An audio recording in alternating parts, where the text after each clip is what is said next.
ನಮ್ಮ ಕೊಡಗು ಮತ್ತು ಮೈಸೂರಿನ ಲೋಕಸಭಾ ಅಭ್ಯರ್ಥಿಯಾಗಿ ಮಹಾರಾಜ ಯದುವೀರ್ ಅವರನ್ನ ನಮ್ಮ ಪಕ್ಷ ಆಯ್ಕೆಯನ್ನು ಮಾಡಿ ಇನ್ನು ನಾಮಪತ್ರ ಸಲ್ಲಿಕೆಗೆ ನಾವೆಲ್ಲ ಸಿದ್ಧರಾಗ್ತಾ ಇದ್ದೀವಿ.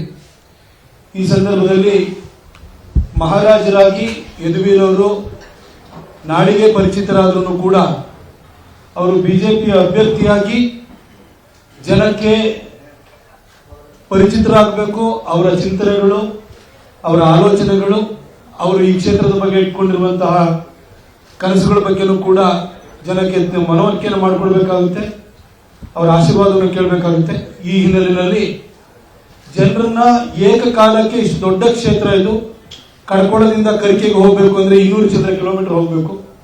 ಹಾಗೆ ಕುಟ್ಟದಿಂದ ಕೊಡ್ಲಿಪೇಟೆಗೆ ಹೋಗಬೇಕು ಅಂದ್ರೆ 100 ಚಿಲ್ಲರೆ ಕಿಲೋಮೀಟರ್ ಹೋಗಬೇಕು. ಬಹಳ ದೊಡ್ಡ ಕ್ಷೇತ್ರ.